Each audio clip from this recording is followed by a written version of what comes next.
Good morning. આપની સમક્ષ again આજે ધોરણ 12 નો નવો કન્સેપ્ટ લઈને આવ્યો છું, પરંતુ ચેપ્ટર એનો એ જ છે.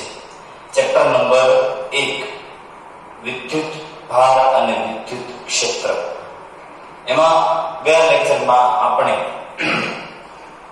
વિદ્યુત ભાર પર લાગતું વિદ્યુત બળની વાત કરી અને વિદ્યુત ભારો વિશે આપણે કન્સેપ્ટ ભણ્યા કે વિદ્યુત ભારોનું ચાર્જિંગ ને એ બધી એટસેટ્રા એટસેટ્રા.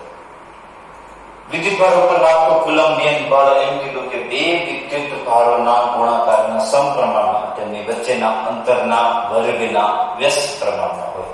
એના પરથી સૂત્ર F બરાબર Q/R² છે. K એટલે સપ્રમાણતા અચળાંક અથવા ડાઇલેક્ટ્રિક અચળાંક 1/4πε0. આશા કરું છું તમે વિડીયોથી તમને ખૂબ હેલ્પ થઈ હશે.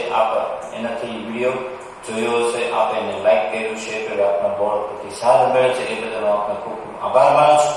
આજે આ ચેપ્ટરને આપણે આગળ લઈ જતા આ હવેનો જે લેક્ચર છે એને હું બે ભાગમાં ડિવાઈડ કરું છું. પહેલો ભાગ છે થિયોરિટિકલ, આખું ચેપ્ટર એમાં આવનારી બધી જ થિયરી હું આજે તમને એક વખત રિવાઇઝ કરાવી દઈશ.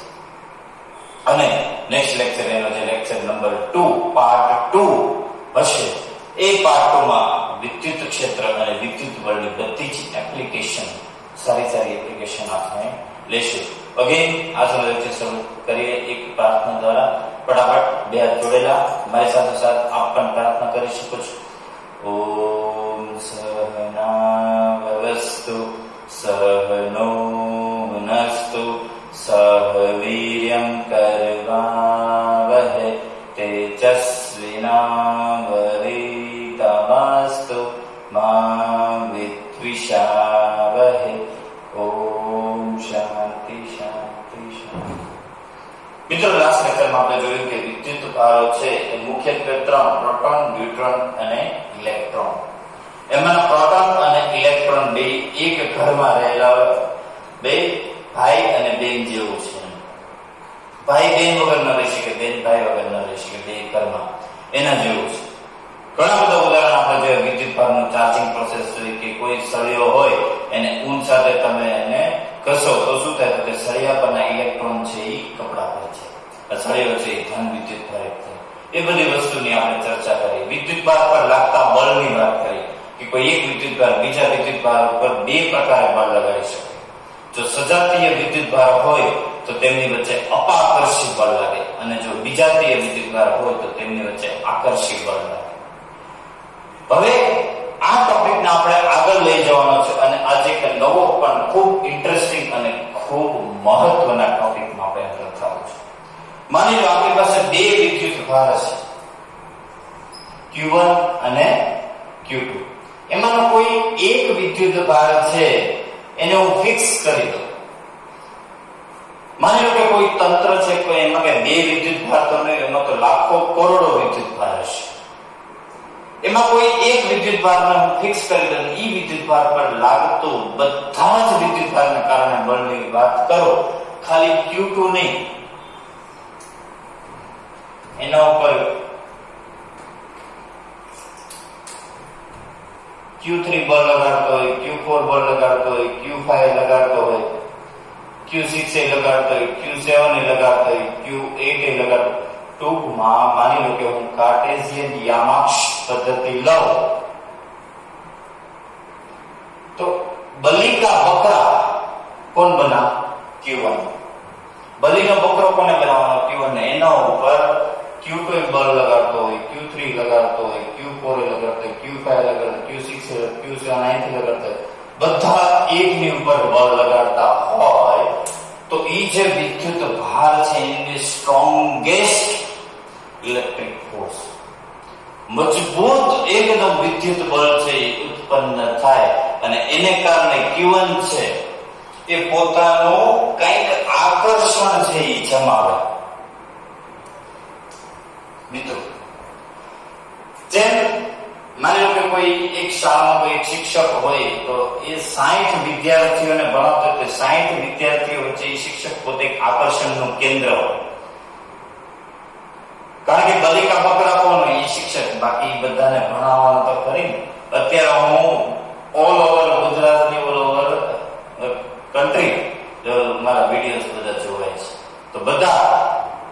વચ્ચે હું એક મારું પોતાનું એક મેં મારું પોતાનું પ્રભુત્વ જમાવી દીધું એમ આ જે Q1 વિદ્યુતભાર છે એને બધા જ વિદ્યુતભારો વચ્ચે એનું પોતાનું પ્રભુત્વ, કારણ જેવો એ બધા Q1 જ ભારે બોલો કે હું બળ લગાડું, હું બળ લગાડું, હું બળ લગાડું, હું બળ લગાડું, હું બળ, બધાએ Q1 ને ઘેરી લીધું.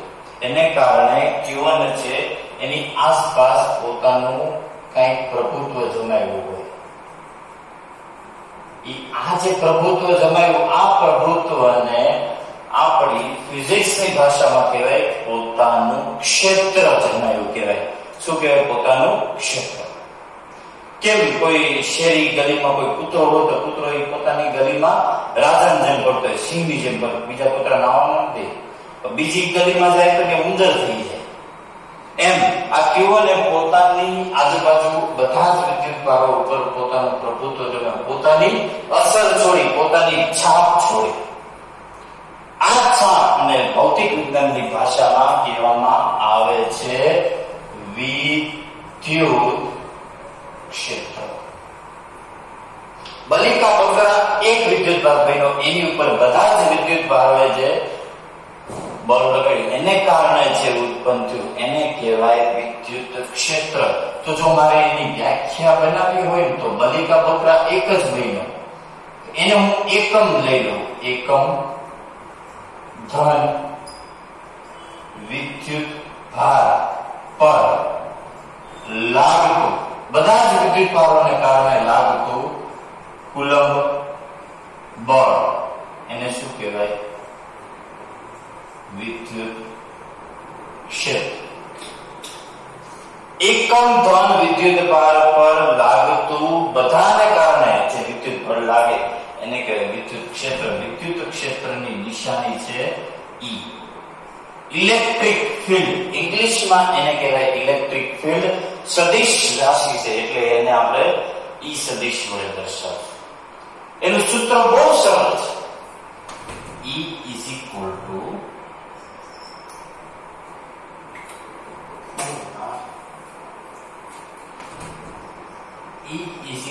to F upon Q. એકમ ધન વિદ્યુત ભાર લાગતું બળ. જો R અંતરે હોય તો હું એને આવી રીતે લખી શકું. આ થયું વિદ્યુત ક્ષેત્રનું સૂત્ર. એકમ ધન વિદ્યુત ભાર પર લાગતું કુલંબ બળ. હવે તો બળ એટલે આપણને ખબર કે Q1 Q2 upon R square. Q Q gone. તો મને વિદ્યુત ક્ષેત્રનું મિત્ર સૂત્ર મળ્યું કે Q by R square અને એની દિશામાંનો એકમ સદિશ. જે દિશામાં વિદ્યુત ક્ષેત્ર ઉત્પન્ન થયું હોય, અત્યારે XY સમતલમાં ઉગમ બિંદુથી આટલા અંતરે R જેટલા અંતરે વિદ્યુત ક્ષેત્ર Q1 ને કારણે ઉત્પન્ન થયું. XY સમતલ હોય, YZ સમતલ હોય, XZ સમતલ, વિદ્યુત ક્ષેત્રને તમારે સદિશ રૂપે દર્શાવવું પડે.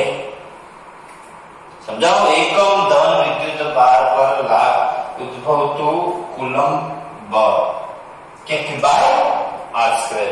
મિત્રો આને યાદ રાખવાની ખૂબ સરળ ટ્રીક છે કે બાય R સ્ક્વેર, કે બાય R સ્ક્વેર, કે બાય R સ્ક્વેર. મિત્રો આ વિડિયો જ્યારે તમે જોવો ત્યારે 20 વખત તમારે આ મનના ઘરમાં બોલવાનું છે. વિદ્યુત ક્ષેત્ર એટલે કે બાય R સ્ક્વેર, કે બાય R સ્ક્વેર, કે બાય R સ્ક્વેર, કે બાય R સ્ક્વેર, કે બાય R સ્ક્વેર.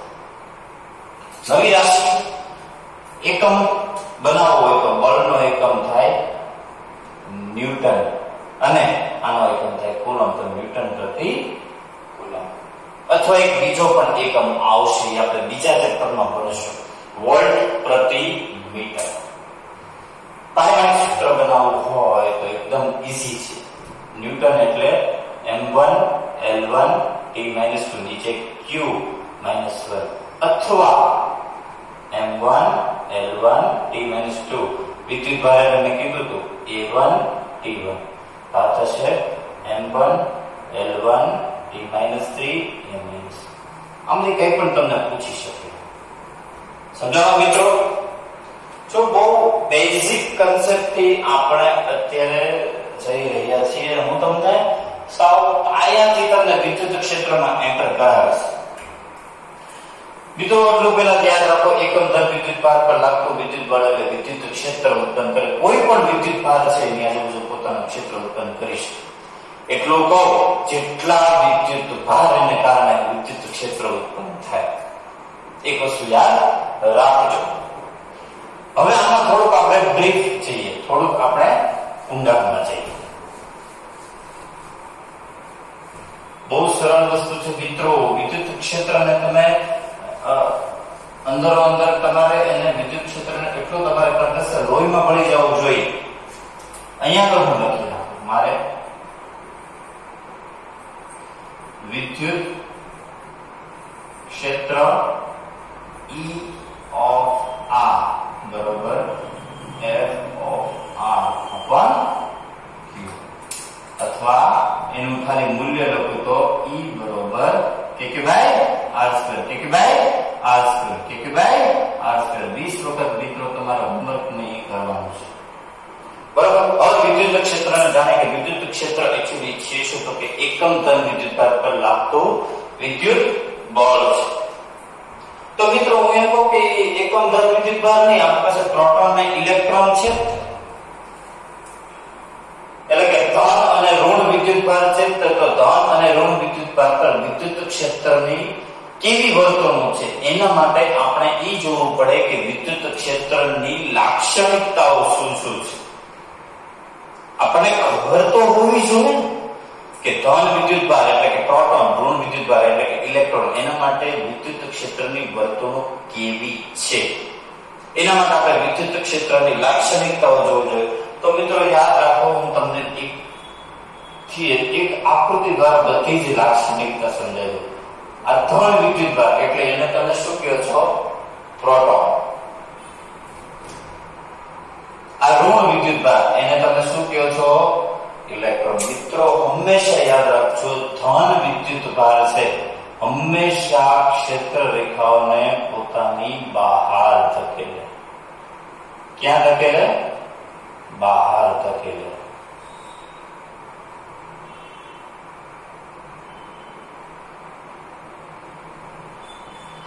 ધન વિદ્યુત ભારમાંથી વિદ્યુત ક્ષેત્ર રેખાઓ હંમેશા બહારની દિશામાં હોય. મિત્રો યાદ રાખજો કે ઘણા શું વિચારે ખબર કે સાહેબ ને હવે ઉંમર થઈ ગઈ છે, તો જેમ જેમ દૂર એમ તીર નાના થતા ગયા. પણ મિત્રો એક વસ્તુ યાદ રાખજો, અહીંયા આગળ એક સંબંધ મને મળ્યો. R છે અંતર છે, વિદ્યુત ક્ષેત્ર છે એ અંતરના વર્ગના વ્યસ્ત પ્રમાણમાં આવ્યું. જેમ જેમ અંતર વધે વિદ્યુત ક્ષેત્ર ઓછું થતું જાય, એની અસર છે એ ઓછી થતી જાય. As the distance increases, the electric field decreases. As the distance decreases, electric field increases. અંતર ઘટે વિદ્યુત ક્ષેત્ર વધે, અંતર વધે વિદ્યુત ક્ષેત્ર ઘટે. યાદ રાખો મિત્રો, હંમેશા ધન વિદ્યુત ભાર માટે વિદ્યુત ક્ષેત્ર રેખાઓ દોરવાની રીત શું છે? તો કે એને તીર વડે દર્શાવાય. વિદ્યુત ક્ષેત્ર રેખાઓ શેના વડે દર્શાવાય? તીર વડે. ધનમાંથી હંમેશા બહાર તરફ હોય, તો ઋણમાં કેવી હોય ખબર તમને? ઋણમાં હંમેશા અંદર દાખલ થાય.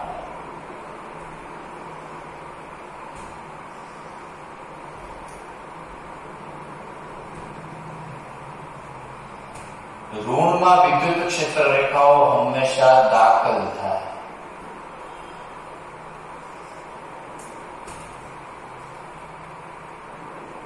માન્ય જગ્યા થોડી ટૂંકી પડે એટલે મિત્રો હવે તમે ધન અને ઋણનું વિદ્યુત ક્ષેત્ર હવે તમે જો ભેગું કરો તો તમને ખબર પડે. ધનમાંથી બહાર નીકળી અને ઋણમાં એન્ટર થઈ. ધનમાંથી બહાર નીકળી અને ઋણમાં એન્ટર થઈ. ધનમાંથી બહાર નીકળી અને ઋણમાં દાખલ થઈ. ધનમાંથી બહાર નીકળી અને ઋણમાં દાખલ થઈ, ધનમાંથી બહાર નીકળી અને ઋણમાં એન્ટર થઈ. એનો મતલબ મિત્રો હંમેશા ધન વિદ્યુત ભારિત જે કઈ હોય ક્ષેત્ર એમાંથી ક્ષેત્ર રેખાઓ કેવી હશે? બહારની દિશામાં. અને ઋણ વિદ્યુત ભાર હશે એમાં ક્ષેત્ર રેખાઓ કેવી હશે? અંદરની દિશામાં. વિદ્યુત ક્ષેત્ર રેખાઓની બીજી લાક્ષણિકતા. પહેલી લાક્ષણિકતા તો કે ધન વિદ્યુત ભાર હોય એમાંથી વિદ્યુત ક્ષેત્ર રેખાઓ બહાર નીકળે, ઋણ વિદ્યુત ભાર હોય વિદ્યુત ક્ષેત્ર રેખા અંદર દાખલ થાય. અને બીજી તો કે ધનમાંથી ઋણ એટલે કે ધનમાંથી બહાર નીકળે ઋણમાં એન્ટર થયા વિદ્યુત ક્ષેત્રની દિશા ધનથી ઋણ. જ્યારે દરેક તીર એકબીજાને સમાંતર હોય એને નિયમિત વિદ્યુત ક્ષેત્ર કહે અને એની દિશા કેવી હોય? ધનથી ઋણ. ધનથી ઋણ વિદ્યુત ક્ષેત્રની દિશા. યાદ રાખજો મિત્રો, વિદ્યુત ક્ષેત્ર રેખાઓ દોરવી હશે ત્યારે તમે નિયમિત વિદ્યુત ક્ષેત્ર હશે ત્યારે હું આવી રીતે દોરીશ. આ નિયમિત વિદ્યુત ક્ષેત્ર છે. જ્યાં બહાર નીકળે ત્યાં આગળ ધન અને જ્યાં એન્ટર થાય ત્યાં ઋણ. આ છે નિયમિત વિદ્યુત ક્ષેત્રની લાક્ષણિકતાઓ છે. ત્રીજી લાક્ષણિકતા, વિદ્યુત ક્ષેત્ર રેખા never make a close loop.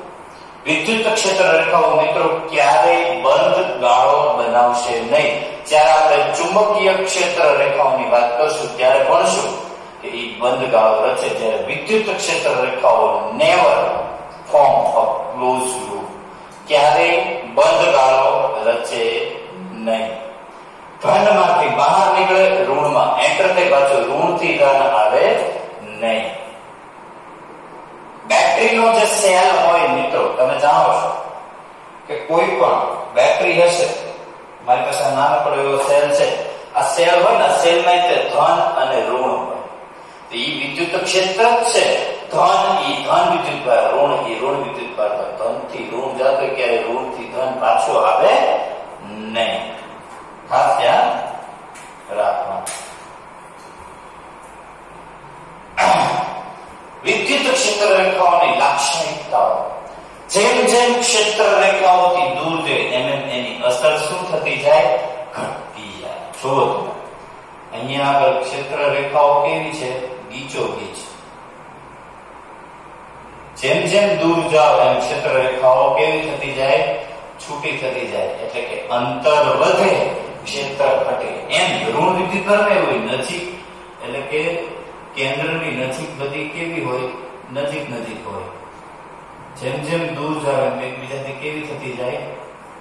છૂટી છવાઈ થતી જાય.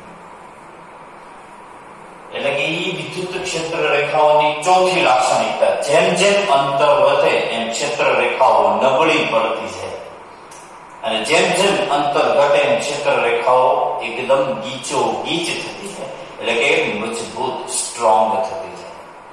મિત્રો આ ચાર વિદ્યુત ક્ષેત્ર રેખાઓની લાક્ષણિકતાઓ છે તમારે બરોબર આ એક આકૃતિ દ્વારા ફીટો ફીટ મગજમાં તમારે ઉતારી લેવાની છે.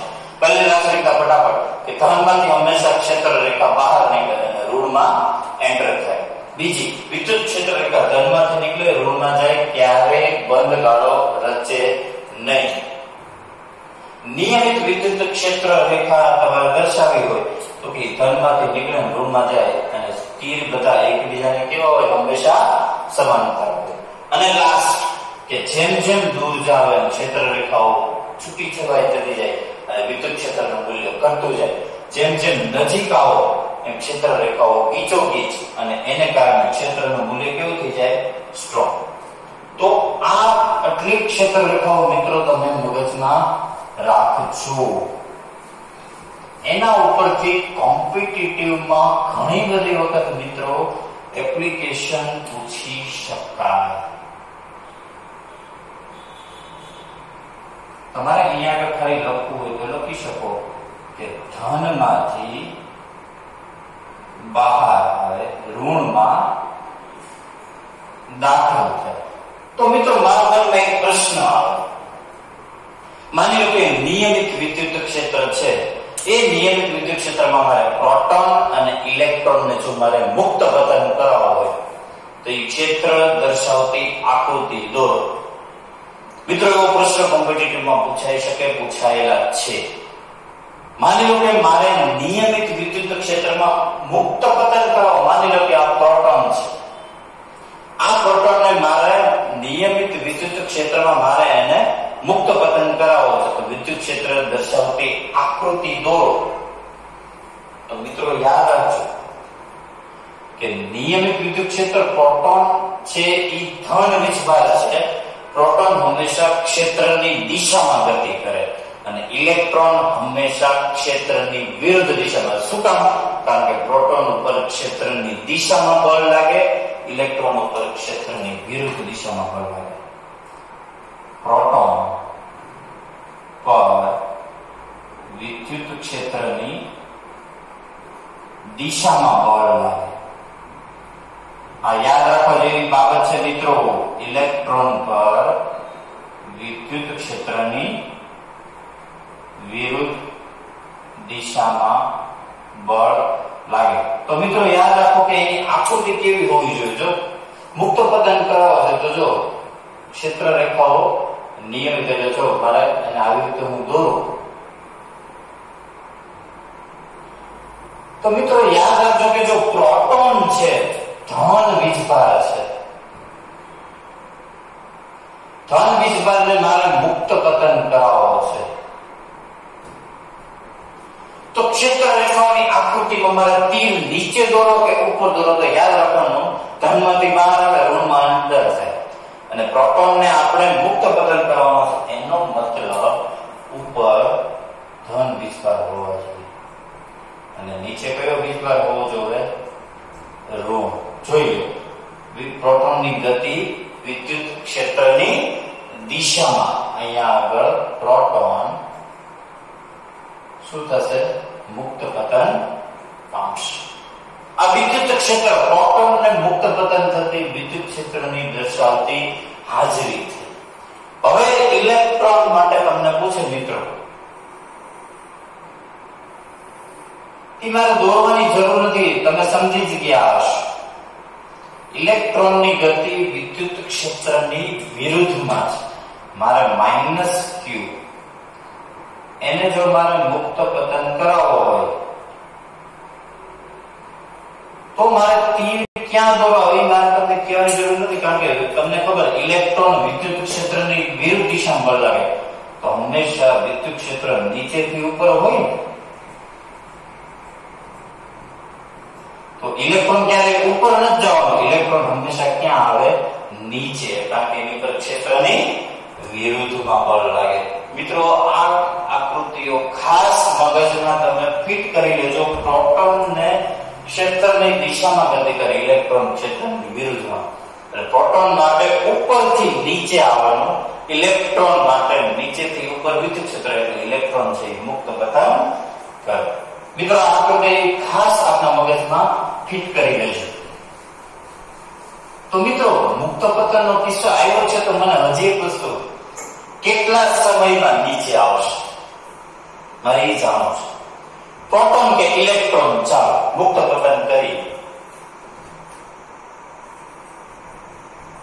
પ્રોટોન કે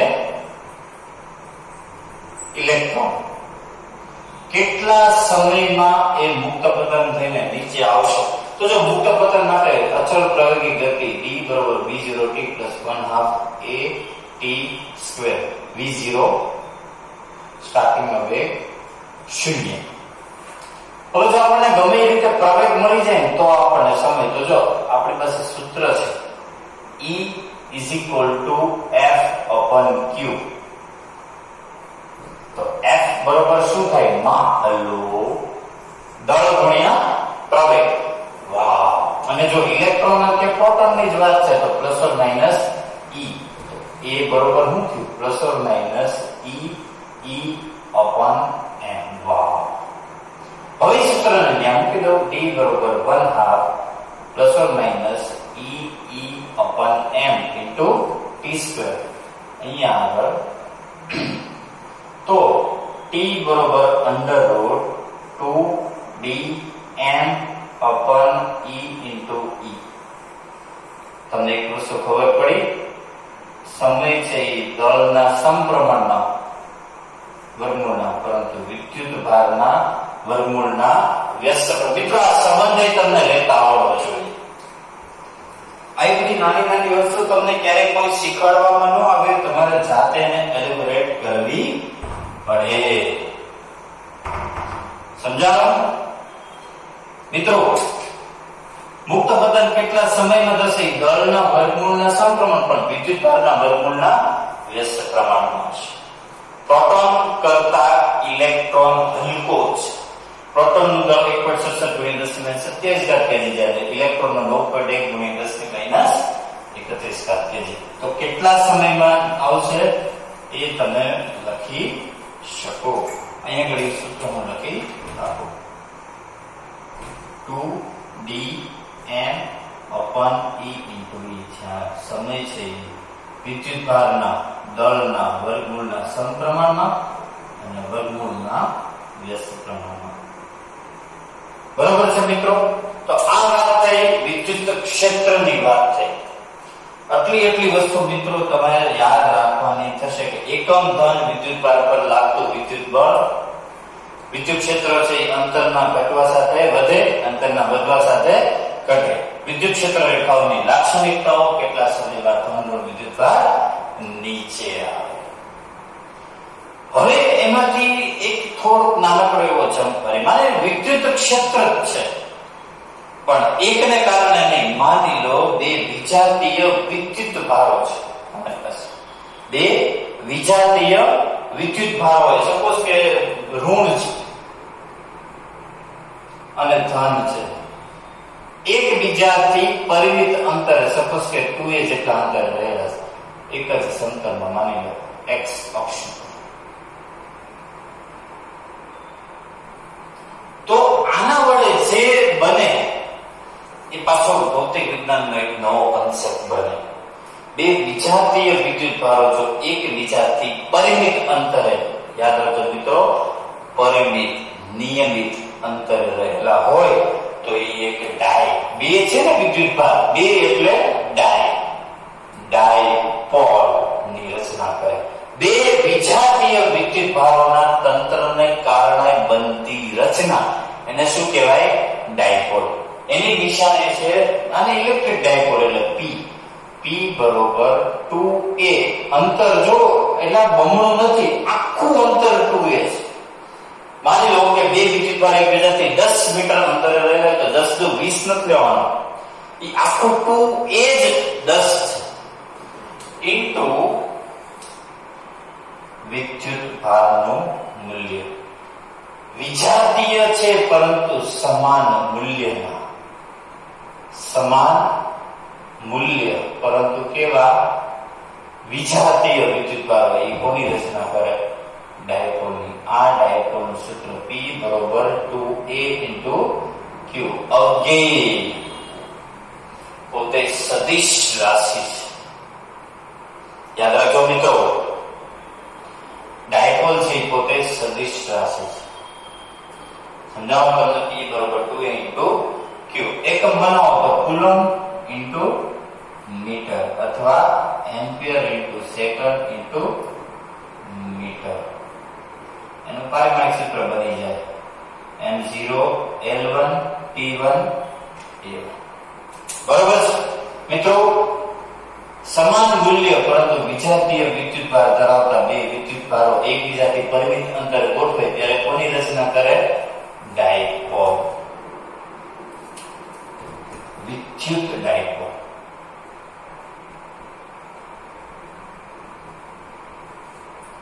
યાદ રાખવાનું શું?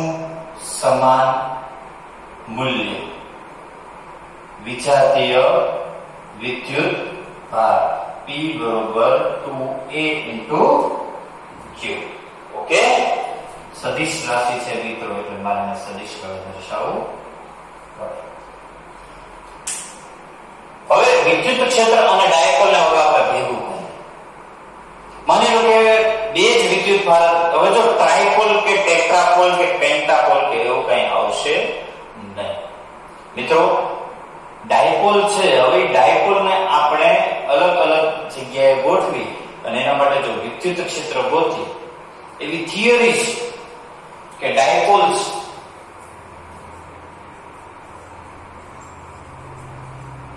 ને અક્ષ પર વિદ્યુત ક્ષેત્ર અને ડાયપોલ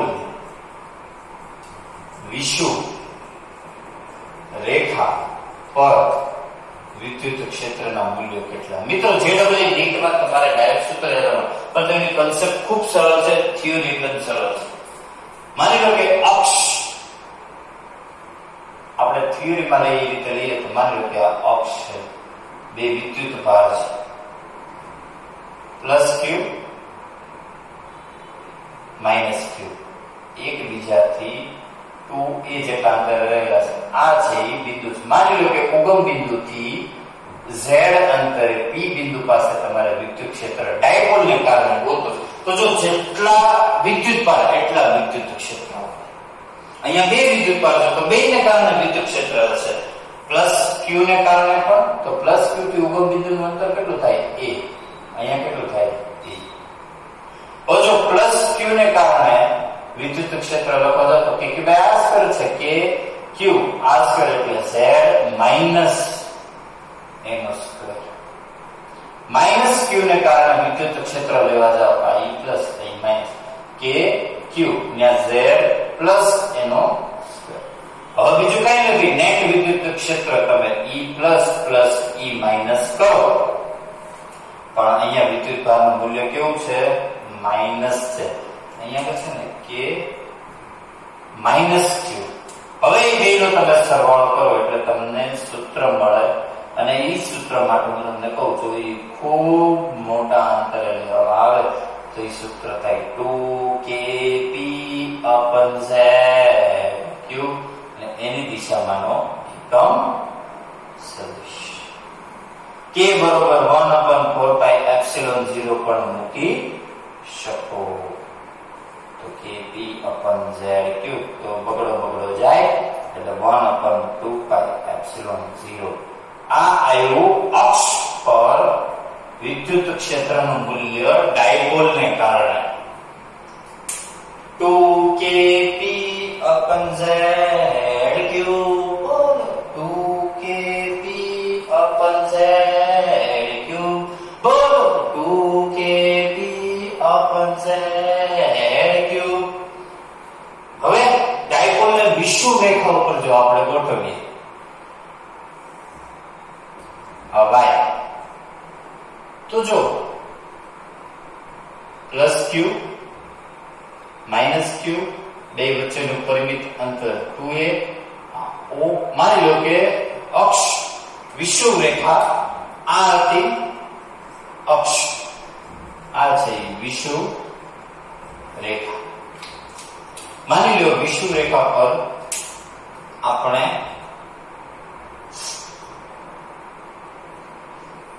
y અંતરે એક બિંદુ વિચારો p, એના ઉપર આપણે વિદ્યુત ક્ષેત્ર ગોતું છે. તો પણ જો હવે તમારી કે જોવું છે, ઓલું તો અક્ષ ઉપર જ હતું એટલે કઈ વાંધો આવ્યો નહીં, કારણ કે પ્લસ માંથી 12 તરફ, ઋણમાં અંદર તરફ. અહીંયા તમારે જોવું પડશે આ પ્લસ q ને કારણે આ બિંદુ પાસે વિદ્યુત ક્ષેત્ર. તમે વિચાર કરજો, ધનમાંથી વિદ્યુત ક્ષેત્ર રેખા બહારની દિશામાં હોય એટલે તીર બહાર આવે, પરંતુ યાદ રાખજો અહીંયા આગળ શું પડશે? બે ઘટક પડશે. એક ઘટક પડશે e પ્લસ છે ને એટલે cos થીટા, બીજો પડશે e માઈનસ sin થીટા. હવે માઈનસ q ને કારણે જો કે વિદ્યુત ક્ષેત્ર રેખા અંદરની દિશામાં હોય એટલે તીર છે એ અંદર આવે તો અગેન એના બે ઘટક પડે. આ ઘટક થશે એનો e માઈનસ cos થીટા, આ થશે e માઈનસ. મિત્રો આવો તો કેટલી ડાયપોલ તમે લઈ લો વિષુવ રેખા ઉપર, એક વસ્તુ યાદ રાખજો, સાઇન ઘટક છે એકબીજાની અસરને શું કરશે? નાબૂદ કરશે. બે પરસ્પર વિરુદ્ધ દિશામાં, એટલે આ બે નું ગયું આ બે એક દિશામાં આવ્યા એટલે એનો થશે સરવાળો અને નેટ વિદ્યુત ક્ષેત્ર તમે ગોતવા જાઓ તો કે ભાઈ અહીંયા તમારે અંતર તમારે આ લેવું, આ y છે આ a છે તો આ થાય √a² વત્તા y², તો આ અંતર કેટલું થાય a² વત્તા y². આમ આને કારણે તમે વિષુવ રેખાઓ પર તમે વિદ્યુત ક્ષેત્ર ગોતવા જાઓ આ અક્ષ ઉપર છે તો ઈ સૂત્ર તમને y again much greater than a માટે મળશે kp/y³ અને એની દિશામાંનો એકમ સદિશ. અહીંયા મિત્રો 2kp અંતરનો જ ઘન છે, અહીંયા અંતરનો જ ઘન છે. અહીંયા ડાયપોલ ને કારણે વિદ્યુત ક્ષેત્ર એક વસ્તુ ખબર પડી, અંતરના ઘનના વ્યસ્ત પ્રમાણમાં આવ્યું. જ્યારે વિદ્યુત બળ નિયમિત વિદ્યુત ક્ષેત્રની વાત હતી ત્યારે અંતરના વર્ગના વ્યસ્ત પ્રમાણમાં, ડાયપોલ ને કારણે આવ્યું અંતરના ઘનના વ્યસ્ત પ્રમાણમાં. તો મિત્રો અક્ષ પર અને વિષુવ રેખાઓ પરની આ થિયરી ખૂબ સરળ, મોસ્ટ ઇમ્પોર્ટન્ટ થિયરી છે. તમને ખાલી ફિગર ડ્રો કરતા હોય એમાંથી પછી નાનકડી એવી ગણિત પ્રોસેસ છે અને આ તમે કરી શકો. આ તો અક્ષ અને વિષુવ રેખાની વાત છે મિત્રો. હું કોઈ પણ બિંદુ આપું, માની લો કાર્ટેશિયન યામાક્ષ પદ્ધતિ હોય, અહીંયા આગળ માની લો કે કોઈ ડાયપોલ છે આવી રીતે +q અને -q, તો શું કરો? તો કોઈ પણ બિંદુ હોય ને, કોઈ પણ બિંદુ ડાયપોલ માટે, તો કોઈ પણ માટે એક સૂત્ર તમને આપી દઉં kp/r³ √1 + 3 cos²θ. મિત્રો આ ડાયપોલના કોઈ પણ બિંદુએ તમે ડાયપોલને ગોઠવો એના માટેનું સૂત્ર છે. પણ આપણે વેરીફાઈ કરી લઈએ. માની લો કે અક્ષ ઉપર હોય તો અહીંયા થીટા કેટલો થાય 0, તો cos0 ની કિંમત 1, 1 + 3 4, 4 નું વર્ગમૂળ 2. જો વિષુવ રેખા ઉપર હોય તો અહીંયા ખૂણો કેટલો બને 90 બને. જોયું તમે? તો cos90 ની કિંમત 0, તો 1 નું વર્ગમૂળ 1 kp/r³. સમજાવો મિત્રો? આ ડાયપોલ અને ડાયપોલની અક્ષ અને વિષુવ રેખા ઉપર વિદ્યુત ક્ષેત્રની વાત થઈ. મિત્રો ખૂબ સરળ થિયરી છે, ખાસ આપ સમજી લેજો, એકદમ સરળતાથી યાદ રાખવાની છે. હવે બીજું કઈ છે નહીં કન્સેપ્ટમાં. આ ચેપ્ટર ખૂબ જ સરળ છે. ડાયપોલની અક્ષ E of અક્ષ 2kp/z³ એમાં ધ્યાન રાખવાનું. ડાયપોલની વિષુવ રેખા E of વિષુવ રેખા kp/y³ અને કોઈ પણ ડાયપોલ હોય એના માટે વિદ્યુત ક્ષેત્ર kp/r³ √1 + 3 cos²θ. એક વસ્તુ યાદ રાખજો મિત્રો, અહીંયા આગળ વિદ્યુત ક્ષેત્ર અંતરના ઘનના સમપ્રમાણમાં છે. જેટલી જગ્યાએ મારે હાઇલાઇટ કરવું પડશે ત્યાં આગળ હું કરીશ. જો જ્યારે વિદ્યુત બળની વાત હતી ત્યારે વિદ્યુત ક્ષેત્ર અંતરના વર્ગના વ્યસ્ત પ્રમાણમાં હતું અને અહીંયા ડાયપોલ માટે અંતરના ઘનના વ્યસ્ત પ્રમાણમાં છે. ઓકે મિત્રો, વિદ્યુત ક્ષેત્ર ઉપરની વાત થઈ. વિદ્યુત ક્ષેત્ર માટે ડાયપોલની વાત થઈ. સમાન મૂલ્ય અને બીજા તે વિદ્યુતભાર એકબીજાથી પરિમિત અંતરે ગોઠવાય તો ડાયપોલની રચના કરી. ડાયપોલ માટે વિદ્યુત ક્ષેત્ર ગોઠવાય.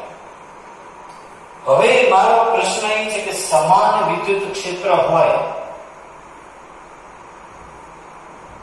અને જો એમાં તમે ડાયપોલને ગોઠવો +q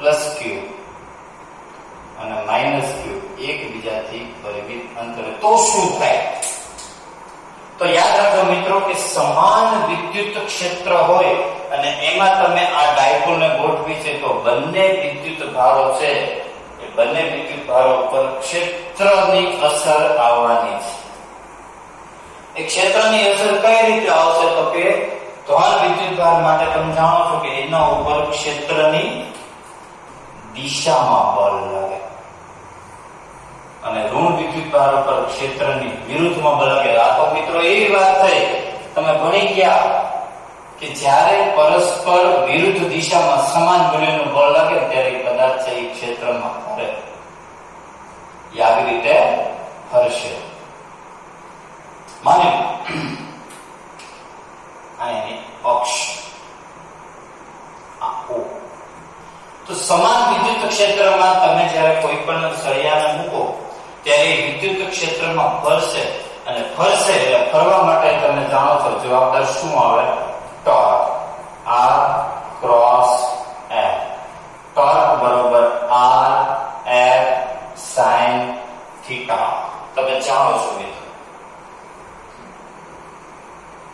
હવે તો કે મારે આના માટે મારે ટોર્ક જોતું હોય કે સમાન વિદ્યુત ક્ષેત્રમાં ટોર્ક કેટલું.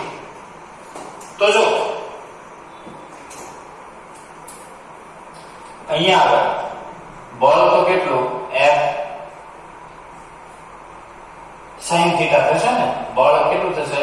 બળનો ઘટક F sin થીટા.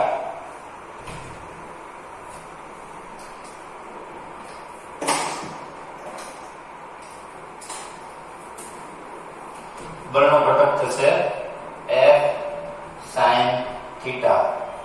અંતર કેટલું? અંતર થશે R બરોબર 2a. હવે F બરોબર E into Q. E બરોબર F upon Q થાય તો F બરોબર EQ sin થીટા. હવે જો E sin થીટા એક બાજુ લો તો 2a into Q અને શેની રચના કરી? ડાયપોલની. તો P E sin થીટા. તો મને ટોર્ક મળ્યો. ટોર્ક બરોબર P ક્રોસ E. સમાન વિદ્યુત ક્ષેત્રમાં ડાયપોલને મૂકતા ઉદ્ભવતું વિદ્યુત ક્ષેત્ર અને ડાયપોલ મોમેન્ટ વચ્ચેનો સંબંધ આપણે શેના વડે આપ્યો? ટોર્ક વડે. ટોર્ક બરોબર P E sin theta. Again આનો એકમ ન્યૂટન ઇન્ટુ મીટર. ટોર્ક તો પોતે ફરવા માટે જવાબદાર બળ છે એટલે બળ into newton into metre. Okay મિત્રો, રેડી? એની ડાઉટ જોઈ લો. સમાન વિદ્યુત ક્ષેત્રમાં ડાયપોલની વર્તુળ તો કે ઈ ફરે એટલે કે ભ્રમણ કરતા ટોર્ક સમાન વિદ્યુત ક્ષેત્રમાં ડાયપોલ પર લાગતું ટોર્ક. ટોર્ક બરોબર P ક્રોસ E. તો ટોર્ક બરોબર થશે P E sin theta. Okay મિત્રો, એની ડાઉટ? એની કન્ફ્યુઝન? વિદ્યુત ક્ષેત્ર માટે ડાયપોલની અક્ષ વિષુવરેખા અને હવે ટોર્ક. હવે એક અદ્ભુત કન્સેપ્ટમાં જાવ છે. વિદ્યુત ક્ષેત્રનો જ ઉપયોગ છે પણ ખૂબ મહત્વનો ટોપિક છે. વિદ્યુત ક્ષેત્ર રેખાઓ મિત્રો બે પ્રકારે હોય. વિદ્યુત ક્ષેત્ર રેખાઓ હોય ને ઈ બે પ્રકારે હોય. એક તો નિયમિત હોય અને એક અનિયમિત. નિયમિત હોય ને મિત્રો એ હંમેશા એકબીજાની ક્ષેત્ર રેખાઓ હંમેશા સમાંતર હોય. અનિયમિત હોય એ ક્યાંક ક્યાંક છૂટી છવાઈ હોય અને ક્યાંક ક્યાંક ગીચોગીચ હોય. પરંતુ એનો મતલબ એમ નથી કે અનિયમિત વિદ્યુત ક્ષેત્ર રેખાઓ અલગ હોય એક જ તે. માની લો કે કોઈ એક સમતલ છે, કોઈ આવો એક સમતલ છે, એને હું નિયમિત વિદ્યુત ક્ષેત્રમાં મૂકું અને અનિયમિત વિદ્યુત ક્ષેત્રમાં મૂકું. આ ટ્રાન્સફરન્ટ નથી. માની લો કે આ ટ્રાન્સફરન્ટ હોય તો તમે સમજી શકો કે વિદ્યુત ક્ષેત્ર રેખાઓ જો નિયમિત હશે તો બધી જ ક્ષેત્ર રેખાઓ આ પૃષ્ઠમાંથી પસાર થશે. માની લો આની જેટલી તાકાત હશે એટલું એ કરી શકશે ને. હું એમ કહું, માની લો કે આ રિમોટ રિમોટ છે આના નિયમિત વિદ્યુત ક્ષેત્રમાં મૂકું તો તમે જોઈ શકો 4 પૈકી માત્ર 2 જ વિદ્યુત ક્ષેત્ર રેખાઓ રિમોટમાંથી પસાર થાય છે, 2 છે એ બહાર નીકળી જાય છે. અહીંયા તો લગભગ એકાદિમાન થાય છે. તો નિયમિત વિદ્યુત ક્ષેત્રમાં કોઈ પૃષ્ઠને ક્ષેત્ર રેખાને લંબ મૂકવામાં આવે તો એક નવો કોન્સેપ્ટ આવે કે ક્ષેત્ર રેખાને લંબ પૃષ્ઠ મૂકતા અંદર ફ્લક્સ ઉત્પન્ન થાય. શું ઉત્પન્ન થાય? ફ્લક્સ. ફ્લક્સ એ નવો કોન્સેપ્ટ છે. નિયમિત વિદ્યુત ક્ષેત્રમાં મૂકવામાં આવે ત્યારે ફ્લક્સ કઈ રીતે દેવામાં આવે તો એનું સૂત્ર છે કોઈ પણ નિયમિત વિદ્યુત ક્ષેત્રમાં ક્ષેત્રને લંબ કે સમાંતર કોઈ પણ રીતે મૂકી શકો, પરંતુ જો હું એને લંબ મૂકું તો માની લો મેં આ રીતે મૂક્યું તો ક્ષેત્ર રેખાઓ જે પસાર થાય તો એ ક્ષેત્ર રેખાઓનું ક્ષેત્ર એને E વડે દર્શાવીશ અને જે પૃષ્ઠમાંથી પસાર થાય છે ઈ પૃષ્ઠને લંબ એનો ક્ષેત્રફળ સદિશ બહારની દિશામાં દોરવાનું.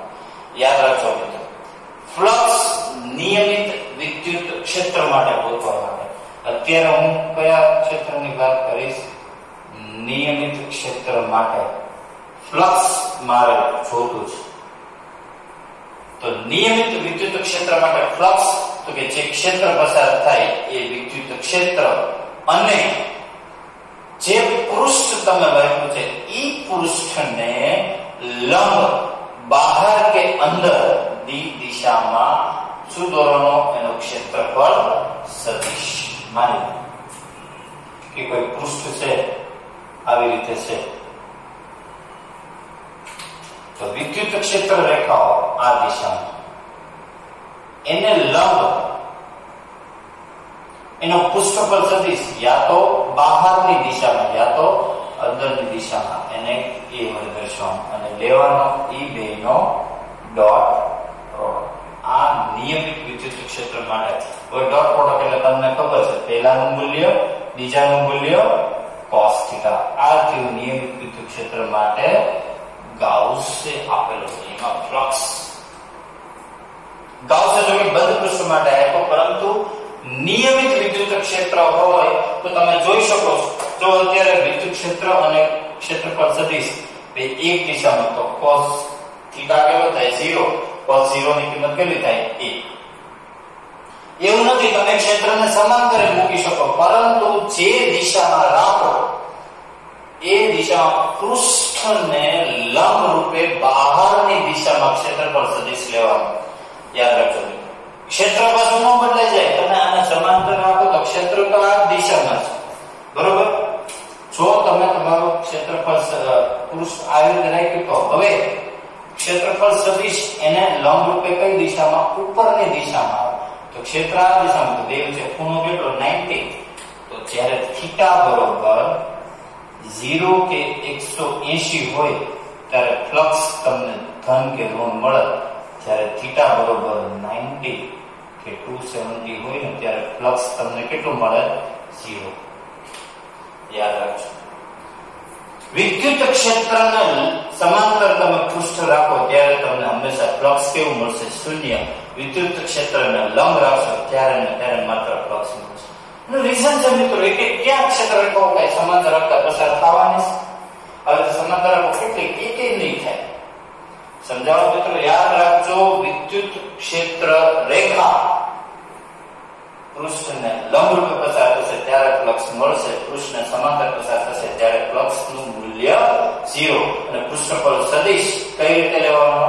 આપેલા પૃષ્ઠને લંબ રૂપે બહારની અથવા તો દિશા. Okay, any doubt? Any clearance? Need? No? Okay.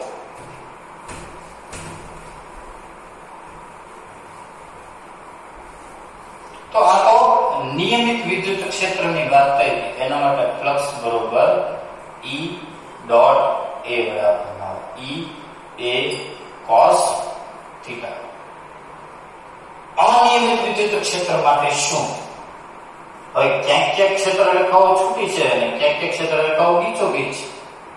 આમાં પૃષ્ઠ મૂકું તો કરું શું? તો ગાઉસે આપેલો નિયમ, ગાઉસે માની લો કે એક બંધ પૃષ્ઠ રચવાનું, એમાંથી જેટલી ક્ષેત્ર રેખાઓ પસાર થાય એટલી ક્ષેત્ર રેખાઓ લેવાની, બહારની એક ક્ષેત્ર રેખાઓ લેવાની નહીં. તો ગાઉસે બંધ પૃષ્ઠ માટે અનિયમિત વિદ્યુત ક્ષેત્ર માટે ફ્લક્સ ગોતવાનું સૂત્ર આપ્યું, ક્લોઝ પાથ.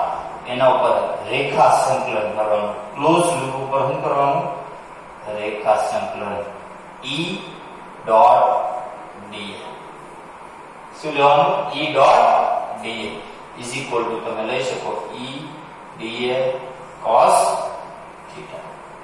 બંધ પૃષ્ઠ માટે યાદ રાખજો મિત્રો, ગાઉસે એમ કીધું કે જેટલી ક્ષેત્ર રેખાઓ પૃષ્ઠમાંથી પસાર થાય એટલી જ લેવાની. 100 ક્ષેત્ર રેખાઓ હોય ને 20 ખાલી પસાર થતી હોય તો તમારે એ જ જોવાનું કે ભીતર કિતના હે. જે ક્ષેત્ર રેખાઓ પૃષ્ઠની અંદરથી પસાર થાય એ જ ક્ષેત્ર રેખાઓ લેવાની અને એને માટે એને નિયમ આપ્યો કે એને માટે ફ્લક્સ જોતો હોય બંધ પૃષ્ઠ માટે, તો તમારે જોવાનું કે ઘેરાતો વિદ્યુત ભાર એનો સરવાળો છેદમાં એપ્સિલોન 0. ભીતર કિતના હે તમારે એ જ જોવાનું કે જે પૃષ્ઠ છે, માની લો કે આ કોઈ એક પૃષ્ઠ હોય એમાંથી 20 ક્ષેત્ર રેખાઓ અંદરથી પસાર થાય ને 10 બહારથી, તમારે અંદરની જોવાની, બહારની જોવાની નહીં, ધ્યાનમાં લેવાની. અંદર 20 ક્ષેત્ર રેખાઓનો વિદ્યુત ભારનો સરવાળો છેદમાં એપ્સિલોન 0 એટલે ઇટ્સ ધ ફ્લક્સ. ઈ તમને શું આપશે? ફ્લક્સ નું મૂલ્ય.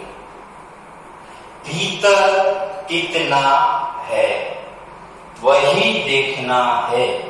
समझाऊं તમને મિત્રો, ખાસ યાદ રાખજો. આની હું તમને એક એપ્લિકેશન તમને કરાવું. એ પેલા ફ્લક્સ નો કન્સેપ્ટ ખાસ મગજમાં મિત્રો શું કહે છે? વિદ્યુત ફ્લક્સ. Let S C. વિદ્યુત ફ્લક્સ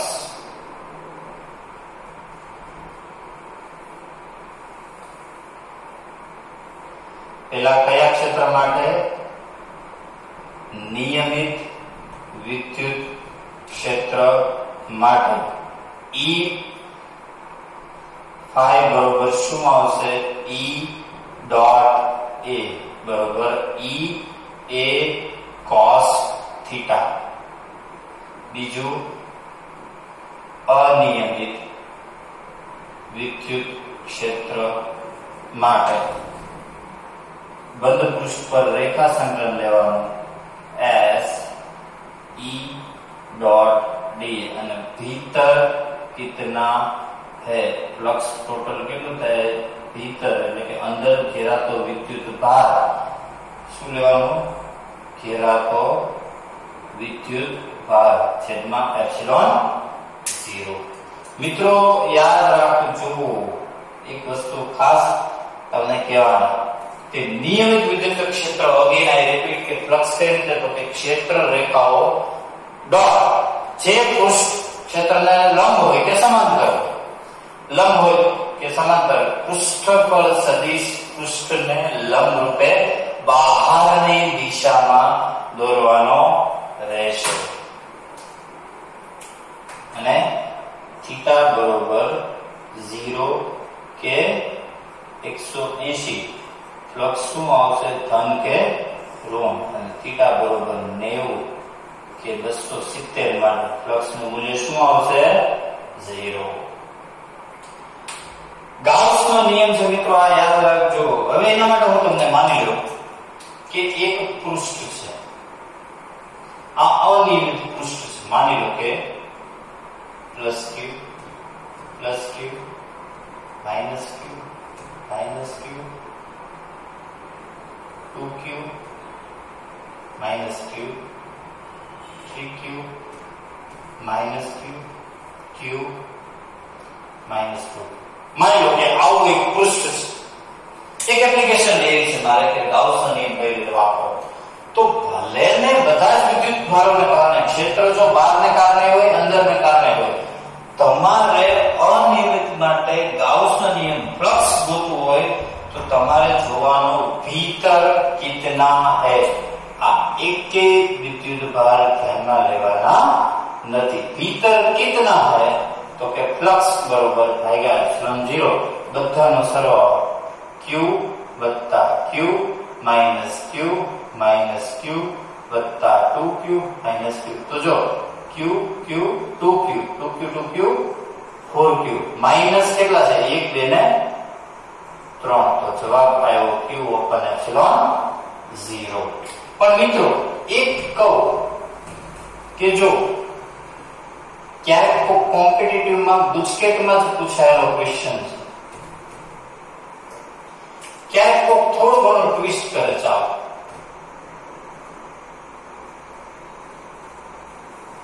એક નહીં બે અનિયમિત પૃષ્ઠ આપે, પૃષ્ઠ A પૃષ્ઠ B બંને માટે તમને વિદ્યુત ફ્લક્સ ગોતવાના કે તો ફ્લક્સ B માટે તો તમારે શું તો કે ભીતર કિतना है તો કે q બાય એપ્સિલોન 0।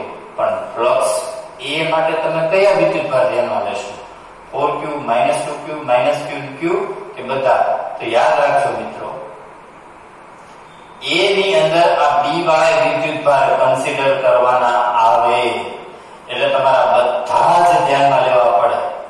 B માટે બહારના નહીં પરંતુ A માટે જ્યારે તમે ગણતરી કરતા હો ત્યારે તમારા બધા જ વિદ્યુત ભાર અંદરના B વાળા લેવા પડે કારણ કે ભીતર તો છે તમારે તો ભીતર વાળા લેવાના। તો 4q 2q q એટલે 4 ને 2 6 ને 2 8 માઈનસ માઈનસ માઈનસ માઈનસ ને 6 બાય એપ્સિલોન 0 કેટલા આવ્યા 2q બાય એપ્સિલોન। મિત્રો આ ગુજકેટમાં પૂછાયેલો ક્વેશ્ચન છે, ખાસ ધ્યાન રાખજો। બંધ પૃષ્ઠ માટે તમને રેખાસંકલન ફ્લક્સ ગોતવાનું કે તો તમારે વિદ્યુત ભાર કયો લેવાનો ભીતર કિतना है। અંદર જે હોય એ તમારે ધ્યાનમાં લેવો પડે, બરોબર છે મિત્રો? ખાસ જોઈ લો આ ફ્લક્સ ગાઉસનો નિયમ છે એ બધી વસ્તુ ખાસ એક વખત પહેલા બોર્ડ જોઈ લો ચાલો 30 સેકન્ડ માટે।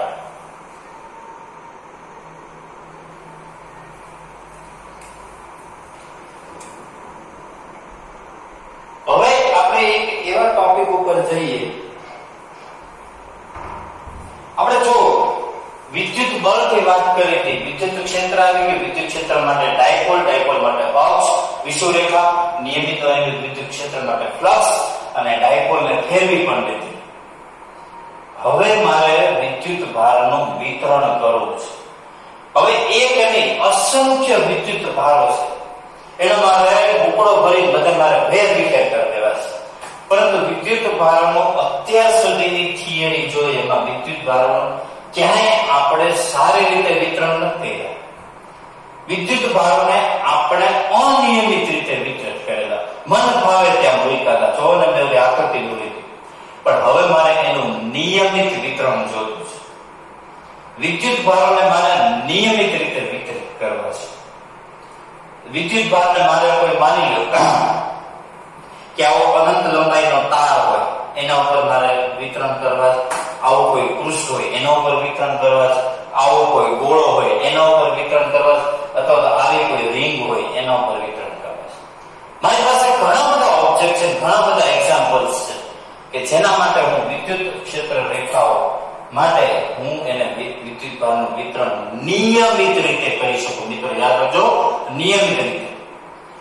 તો કેટલા મારી પાસે ઓપ્શન છે? 3 ઓપ્શન છે, અનંત લંબાઈનો તાર, અનંત લંબાઈનું પૃષ્ઠ કે ગોળો કે શેલ અથવા કવચ રિંગ। તો મારે કન્સેપ્ટ એ જોવાનું, મારી પાસે એવું કે હોવું તો જોવે ને, તો જો અનંત લંબાઈ,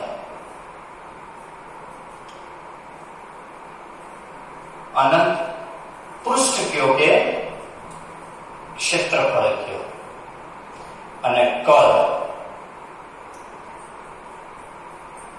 એટલે કે વોલ્યુમ।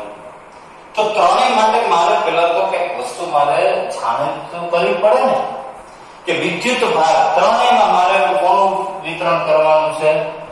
વિદ્યુત ભાર, વિદ્યુત ભાર, વિદ્યુત ભાર। કેવી રીતે? તો કે નિયમિત અથવા તો સતત વિદ્યુત ભારનું વિતરણ કરવું છે. તો જો અનંત લંબાઈ ઉપર કરવું હોય તો એના માટે છે રેખીય વિદ્યુત ભાર ઘનતા, જેને લેમ્બડા વડે દર્શાવે. એકમ લંબાઈ પર વિદ્યુત ભારનું નિયમિત વિતરણ કરો ને એને રેખીય વિદ્યુત ભાર ઘનતા. જ્યારે પણ આપણે અનંત લંબાઈના તાર ઉપર આપણે વિદ્યુત ભારની વિતરણની વાત કરશું ત્યારે રેખીય વિદ્યુત ભાર ઘનતા, કારણ કે અનંત લંબાઈ છે. જ્યારે ક્ષેત્રફળની વાત આવશે એને કહેવાય પૃષ્ઠ વિદ્યુત ભાર ઘનતા, જેને સિગ્મા વડે દર્શાવે. Q upon A.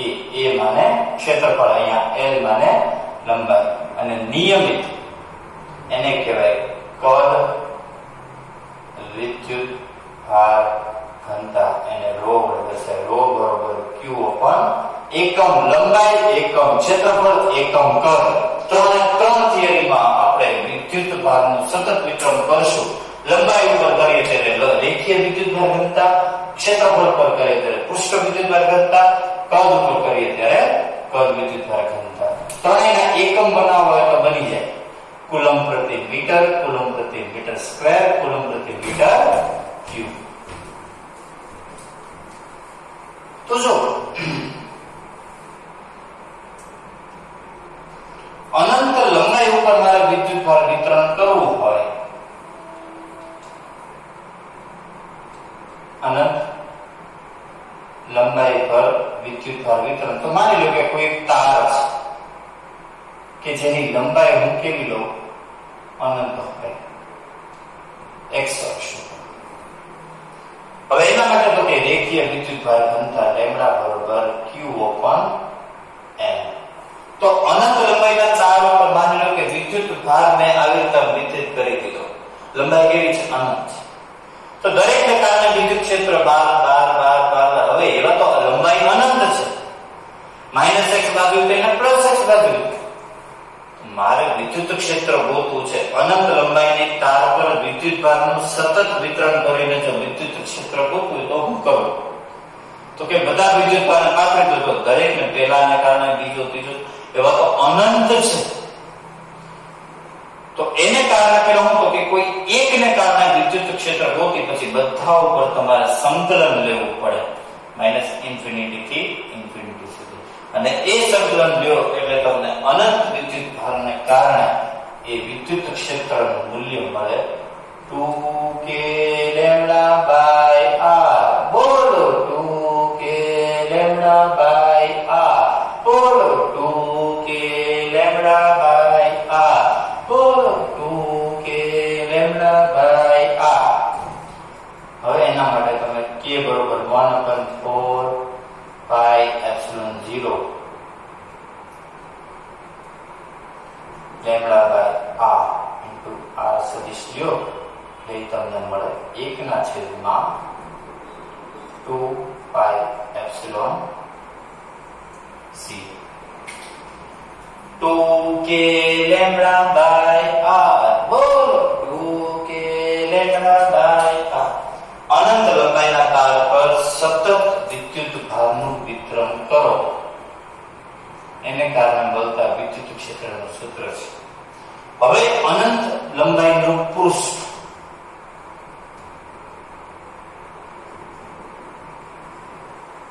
પર તો કે આપણે સિગ્મા કીધું હતું ને, ત્યાં આગળ શું માની લો કે અનંત લંબાઈનું પૃષ્ઠ હોય અને એના ઉપર વિદ્યુત ભારનું વિતરણ કરો ઉપર છે તો એને અનુરૂપ એક મારે નળાકાર વિચારવો પડે. એને કારણે સિગ્મા બરોબર આપણે સૂત્ર Q upon A. તો અનંત લંબાઈના પૃષ્ઠ ઉપર તમે વિદ્યુત ક્ષેત્રનું સૂત્ર ગોતશો તો તમને મળશે સિગ્મા upon 2 એપ્સિલોન 0. યાદ રાખજો. અનંત લંબાઈના પૃષ્ઠ ઉપર તમને વિદ્યુત ક્ષેત્રનું સૂત્ર સિગ્મા upon 2 એપ્સિલોન 0. તો માની લો કે આવા બે પૃષ્ઠો મારી પાસે અલગ અલગ કિસ્સા છે. માની લો કે સિગ્મા 1 છે, સિગ્મા 2, માની લો કે બે પ્લેટ છે, બે ધન વીજભારિત છે. સપોઝ આ સિગ્મા 1, આ સિગ્મા 2, પરંતુ સિગ્મા 1 છે સિગ્મા 2 કરતા વધુ છે. આખી પ્લેટ ઉપર બંને બાજુ માની લો ધન વિદ્યુતભાર વિતરણ કરેલો છે.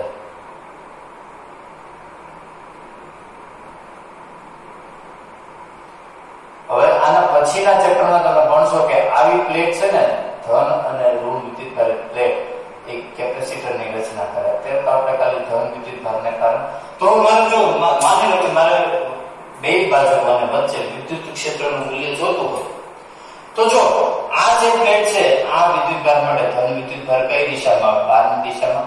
એને કારણે ઉદ્ભવતું વિદ્યુત ક્ષેત્ર E1. ઓલા વિદ્યુતભારને કારણે અહીંયા આગળ કઈ દિશા? પરંતુ ઓલા દૂર છે એટલે કેવું આવશે? E2. અહીંયા E2 કેવા? મોટા. તો પેલી પ્લેટને કારણે વિદ્યુત ક્ષેત્ર બહારની દિશામાં E ના. અહીંયા 12 તરફ, અહીંયા 12 તરફ, અહીંયા E1 E2 બેની અસર થઈ જશે નાબૂદ, વચ્ચે આવશે 0. પરંતુ મોટું છે E1 છે એ મોટા છે, E2 છે એ નાના છે, તો બેનો થશે બાદબાકી. અહીંયા શું થશે? E1 વત્તા E2. અહીંયા શું થશે? E1 વત્તા E2. તો મિત્રો વિદ્યુત ક્ષેત્ર રેખાઓ તમને આવી રીતે આપે ને બે પ્લેટ આપે તો તમને કિસ્સાઓ યાદ રાખવા જોઈએ. હવે બીજું માની લો કે એક પ્લેટ ધન છે સિગ્મા 1, એક પ્લેટ છે એ ઋણ છે sigma 2. Sigma 1 greater than minus sigma 2. આ આખી પ્લેટ છે એ ધન વિદ્યુત ભારિત છે.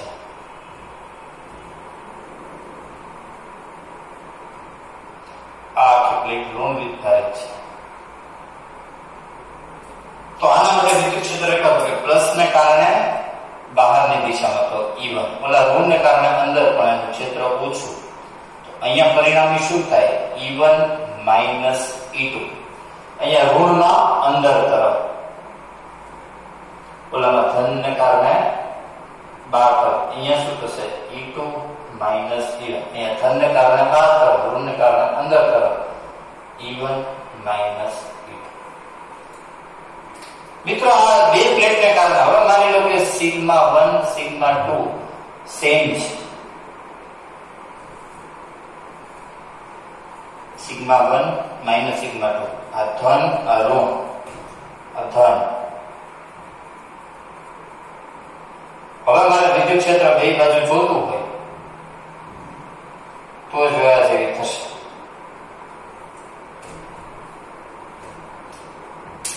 બે સરખા છે તો પ્લસ ના કારણે જેટલું બહાર હોય એટલું અંદર. આ E1 આ E2 નેટ થાય 0.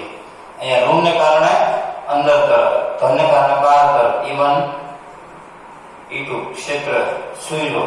અહીંયા શું થશે? E1 વત્તા E2. તો અહીંયા ટોટલ E મળશે તમને સિગ્મા અપન એપ્સિલોન 0. સિગ્મા અપન 2 એપ્સિલોન 0 વત્તા સિગ્મા અપન 2 એપ્સિલોન 0 સિગ્મા અપન એપ્સિલોન 0. આ ત્રણ કિસ્સાઓ મિત્રો છે જે તમારે કોમ્પિટિટિવ એક્ઝામમાં તમને ખૂબ હેલ્પફુલ થશે, જે તમારે યાદ રાખવાના રહેશે. બરોબર છે? જોઈ લો એક વખત. રેડી મિત્રો? ડિટેલમાં આખી ચેપ્ટરની થિયરી તમને કરાવી છે. હવે જ્યારે નેક્સ્ટ લેક્ચરમાં એના એપ્લિકેશન્સ આવશે ત્યારે તમને એની એપ્લિકેશન ખૂબ જ સરળતાથી આવડી જાય એ માટે આપના માટે આ કદમ મૂકેલો છે. હવે અનંત એટલે કે કોઈ કદ પર વિદ્યુત ભારનું વિતરણ. તો માની લો કે મારી પાસે એમાં બે કેસ છે. પહેલું તો કે કવચ અથવા રિંગ અથવા શેલ હોય તો એક જ આકૃતિ દ્વારા તમને સમજાવ. માની લો કે કોઈ રિંગ છે, રિંગના બહારની સપાટી પર હું વિદ્યુત ભારનું સતત વિતરણ કરું છું. રિંગ પોતે પૃષ્ઠમાં જ આવો. મારે રિંગ માટે ત્રણ કિસ્સા જોવા છે. આ કેન્દ્ર હોય તો કેન્દ્રથી અંદરના કોઈ એ બિંદુ પાસે વિદ્યુત ક્ષેત્ર, સપાટી પર કોઈ બી બિંદુ પાસે ક્ષેત્ર અને કેન્દ્રથી સ્મોલ r જેટલા અંતરે કેપિટલ R જેટલા અંતરે ત્રિજ્યા સ્મોલ r બિંદુ પર સી બિંદુ પાસે વિદ્યુત ક્ષેત્ર. મારે 3 બિંદુ પાસે વિદ્યુત ક્ષેત્રની ઈચ્છા છે જાણવાની. કવચ શેલ, માની લો કે આ રિંગ છે તો રિંગના કેન્દ્રથી અમુક અંતર, માની લો કે r1 અંતરે, કવચના કેન્દ્રથી r1 અંતરે એ બિંદુ પાસે વિદ્યુત ક્ષેત્ર કેટલું? કવચના કેન્દ્રથી ત્રિજ્યા જેટલા અંતરે આવેલા બી બિંદુ પાસે વિદ્યુત ક્ષેત્રનું મૂલ્ય કેટલું? અને કવચના કેન્દ્રથી કેપિટલ R જેટલા અંતરે, ખૂબ દૂર આવેલા અંતરે સી બિંદુ પાસે આવેલા વિદ્યુત ક્ષેત્રનું મૂલ્ય કેટલું? તો યાદ રાખજો મિત્રો, વિદ્યુત ક્ષેત્ર કેન્દ્રની અંદર વચ્ચે કાંઈ જગ્યા જ નથી. વિદ્યુતભાર, જો વિદ્યુતભાર આમાં ક્યાં લેવાનો મિત્રો? તમે વિચાર કરો, આ રિંગ ભલે તૂટી ગઈ, કઈ વાંધો નહીં, તૂટી નથી મિત્રો. આ રિંગમાં વચ્ચે કઈ છે જ નહીં. જો હાથ આવી ગયો હવે હોય જ નહીં તો મિત્રો આમાં વિદ્યુતભાર રહેવાનો જ નથી. વિદ્યુતભાર बिना तो जैसे बिना पत्नी के अवशोष. વિદ્યુતભાર નથી તો વિદ્યુત ક્ષેત્રની તો વાત જ ન આવે. તો એ બિંદુ પાસે તમે વિદ્યુત ક્ષેત્ર તમે આરામથી કહી શકો કેટલો થાય. ઇવન કોઈ પણ બિંદુ પાસે અંદર કઈ છે જ નહીં, कुछ है ही नहीं तो मिलेगा क्या? कई છે જ નહીં મળે હું તો અંદરના કોઈ પણ બિંદુ પાસે વિદ્યુત ક્ષેત્રનું મૂલ્ય શૂન્ય. હવે તો કે સપાટી પર કોઈ પણ ને કારણે વિદ્યુત ક્ષેત્રનું મૂલ્ય થાય કે બાય r². એનું મૂલ્ય જ લો અત્યારે કે બાય r². અને સપાટી થી r અંતર અગેન વિદ્યુત ક્ષેત્રનું મૂલ્ય બીજું કઈ નહીં કે બાય અંતરનો સ્ક્વેર. અહીંયા ત્રિજ્યાનો સ્ક્વેર, અહીંયા અંતરનો સ્ક્વેર. તો કવચ માટે 3 મુદ્દા યાદ રાખજો. કેન્દ્રથી અંદરના કોઈ પણ બિંદુ પાસે વિદ્યુત ક્ષેત્રનું મૂલ્ય શૂન્ય. સપાટી પર કે બાય r² ત્રિજ્યા જેટલા અંતર અને સપાટીથી r અંતરે કે બાય r² અંતર જેટલું અંતર.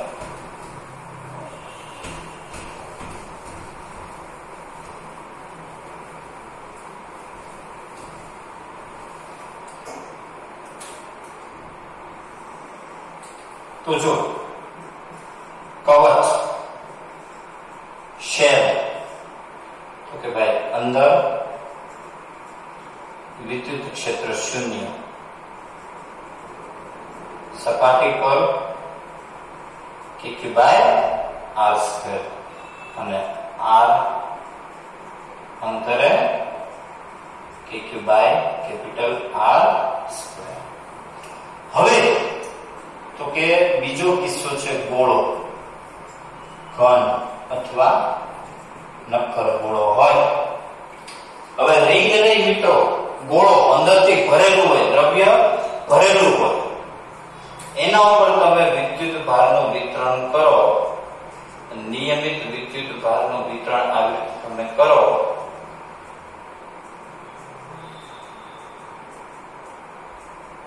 તો શું થાય? તો નિયમિત વિદ્યુત ભારનું વિતરણ માની લો કે ગોળો છે, ગોળાની સપાટી ઉપર તો કે બાય r² થશે. મારે જાણવું છે 3 બિંદુ પાસે, કેન્દ્રથી r અંતરે એ બિંદુ પાસે, સપાટી ઉપર બી બિંદુ પાસે અને કેપિટલ R જેટલા અંતરે સી બિંદુ પાસે. સમજાવો તમને મિત્રો? મારે જાણવું છે કેટલું થાય.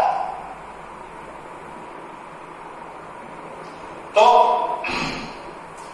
સપાટી ઉપર તો મિત્રો તમે જાણો છો કે સપાટી ઉપરનું તો વિદ્યુત ક્ષેત્ર તો એ જ મળશે કે બાય r². હવે કેન્દ્રથી એટલે કે અંદરની સપાટી એ હવે ગોળો છે. ગોળા માટે ઘન વિદ્યુતભાર કરતા ρ બરોબર q upon v મુજબ વિદ્યુત ક્ષેત્ર મિત્રો થાય ρ r upon 3 epsilon 0. યાદ રાખજો, અંદર વિદ્યુત ક્ષેત્ર છે અંતરના સમપ્રમાણમાં. ઘન ગોળા નક્કર ગોળા માટે મિત્રો વિદ્યુત ક્ષેત્ર સપાટીની અંદર, ઘન ગોળા માટે સપાટીની અંદર વિદ્યુત ક્ષેત્ર અંતરના સમપ્રમાણમાં ρ r upon 3 epsilon 0. અને કેન્દ્રથી r અંતરે એટલે કે બહારના બિંદુએ મિત્રો વિદ્યુત ક્ષેત્ર મૂલ્ય છે r cube ρ upon 3 r square epsilon 0. ત્યાં વિદ્યુત ક્ષેત્ર અંતરના વર્ગના વ્યસ્ત પ્રમાણમાં. ઘન ગોળા, એકમ ઘન ગોળા ઉપર નિયમિત વિદ્યુતભારનું વિતરણ કરો તો સપાટી પર kq/r², કેન્દ્રની નજીક એટલે કે સપાટીની અંદર r ρ upon 3 epsilon 0 એટલે કે વિદ્યુત ક્ષેત્ર અંતરના સમપ્રમાણમાં. અને સપાટીથી r જેટલા અંતરે r cube ρ upon 3 r square epsilon 0. હવે જો મારે ગ્રાફ ડ્રો કરવો હોય ને વિદ્યુત ક્ષેત્રનો અંતર માટેનો,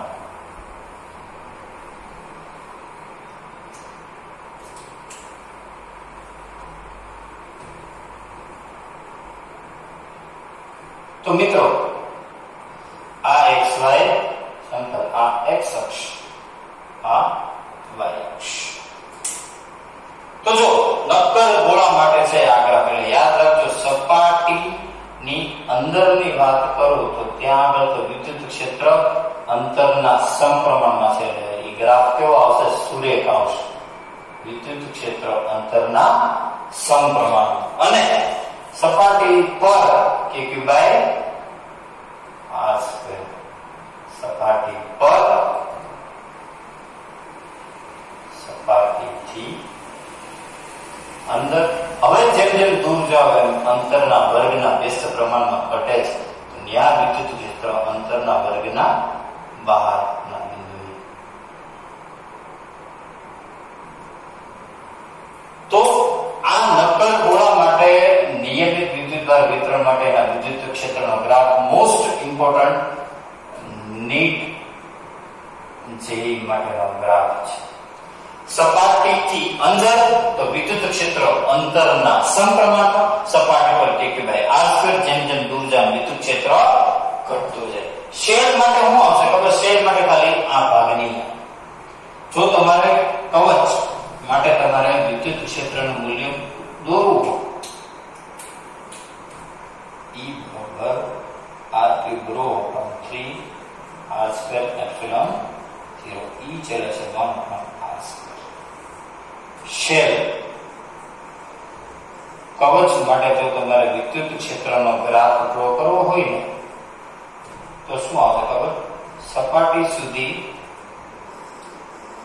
વિદ્યુત ક્ષેત્રનું મૂલ્ય 0, અને સપાટીથી દૂર જાવ એમ અંતરના વર્ગના વ્યસ્ત પ્રમાણમાં. ઓકે, સમજાવો મિત્રો? તો આ વિદ્યુતભાર વિતરણ અનંત લંબાઈ પર, અનંત પૃષ્ઠ પર, કવચ કે ગોળ, આ સંપૂર્ણ બોર્ડ હવે ચેપ્ટર 1 ની ટોટલ થિયરીથી ભરાઈ ગઈ.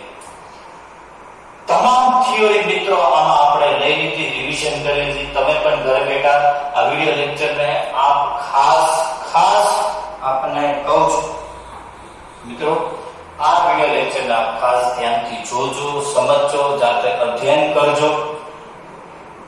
આખું ચેપ્ટર થિયરીમાં આપણે રિવિઝનમાં લીધું છે.